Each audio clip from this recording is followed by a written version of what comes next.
दोस्तों जय महाकाल की आज इस वीडियो में बात करेंगे 5 बाबरी भाइयों के इतिहास के बारे में। राजस्थान में लगभग 1000 ईसा पूर्व में एक खरखड़ी नामक राज्य था जो कि 989 वर्ग में फैला था। यहाँ के राजा हेमराज बाबरी थे। हेमराज बाबरी की पत्नी का नाम कपूरी था। राजा हेमराज बहुत ही ज़्यादा न्यायप्रिय और प्रजा का कल्याण करने वाले राजा थे और वह अपने राज्य में साधु सन्यासियों का बहुत ही ज़्यादा आदर और सत्कार किया करते थे। हेमराज बाबरी की पत्नी का नाम था कपूरी। राजा हेमराज को नागा साधु के आशीर्वाद से 5 पुत्र हुए, जिसमें से बड़े पुत्र का नाम हरि सिंह बाबरी, फिर दूसरे पुत्र का नाम केसरमल बाबरी, तीसरे का नाम जीतमल, चौथे का नाम सबल सिंह और 5वें का नाम नथमल था। और एक लड़की की प्राप्ति हुई जिसका नाम सैडो था। धीरे धीरे समय बीतता गया और छह भाई बहन बड़े हो गए और उनके पिता हेमराज वृद्ध अवस्था में आ गए। तब उन्होंने अपना राजपाट अपने बड़े पुत्र हरि सिंह को सौंप दिया।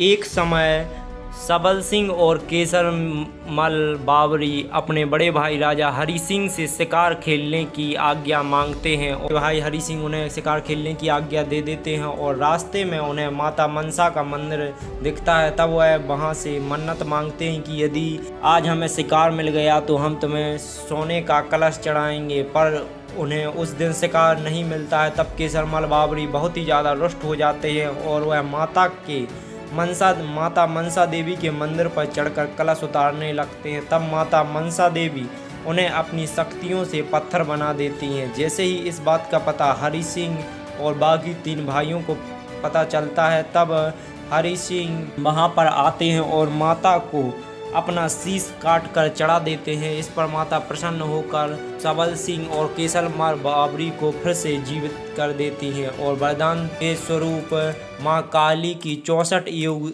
योगनियां प्रदान करती हैं। धीरे धीरे समय बीतता जाता है और एक बार खरखड़ी राज्य में विशाल भूकंप आता है, जिससे खरखड़ी राज्य पूरी तरह से तहस नहस हो जाता है। तब वहाँ के जितने भी बचे खुचे लोग थे वह खरखड़ी राज्य छोड़कर वहाँ से भागने लगते हैं और 5 बाबरी भाई भी वहाँ से चलने का मन बनाते हैं और वह दिल्ली आ जाते हैं। और दिल्ली का तब बादशाह है नौरंगशाह, दिल्ली का बादशाह था।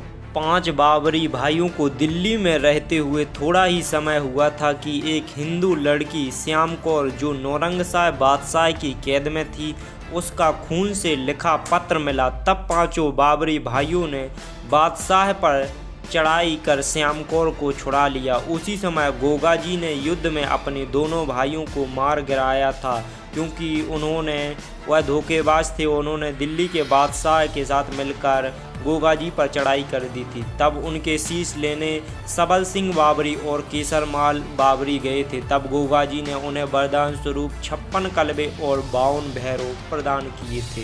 श्याम कौर को छुड़ाने से नौरंगशाह बादशाह क्रोधित हुआ और उसने हिंदू परिवारों को जान से मारने और उनकी लड़कियों को उठाने का हुक्म दे दिया। तब नौरंगशाह के सिपाही नथिया बेन के परिवार को मारकर उसे साथ ले जाते हैं। तब रास्ते में बाबरी भाई मुगल सिपाहियों को ख़त्म कर देते हैं। इसके बाद नौरंगशाह बादशाह और 5 बाबरी भाइयों में सीधी लड़ाई छिड़ती है और दोनों में घनघोर युद्ध चलता है। इसके कारण 5 बाबरियों को दिल्ली छोड़ना पड़ता है, पर 5 बाबरी हार नहीं मानते हैं और नौरंगशाह से लड़ाई जारी रखते हैं। लड़ाई लड़ते लड़ते वह हरियाणा के मुरथल में पहुंच जाते हैं, जहां पर नागा साधु के आशीर्वाद से वह अपनी बहनों के शीश काट कर अपने भी शीश काट देते हैं। फिर केवल 5 बाबरियों के धड़ मुगलों से लड़ते लड़ते 80 किलोमीटर तक मुगल सेना का पीछा करते हैं और नौरंगशाह बादशाह की 5 लाख की सेना के छक्के छुड़ा देते हैं। इसके बाद अस्तबली पीर 5 बाबरियों की धड़ को शांत करते हैं। यह स्थान हरियाणा के जींद जिले में है, जिसे सफीदो धाम कहते हैं। 5 बाबरी भाइयों को भोग के रूप में 5 लड्डू और शराब चढ़ती है और बड़े त्योहारों पर इनका मेला लगता है, जैसे दशहरा, होली, दीपावली आदि। जय हो 5 बाबरी वीर भाइयों की, जय हो मुरथल और सफीदो धाम की। दोस्तों, यदि वीडियो पसंद आई हो तो चैनल को सब्सक्राइब कर बेल आइकन को ऑल पर जरूर कर देना, क्योंकि हम आपके सामने ऐसे ही लोक देवता और लोक देवियों के इतिहास को लेकर आते रहते हैं। साथ ही आने वाले समय में उनके सभी मंदिरों के दर्शन भी कराएंगे। जय महाकाल।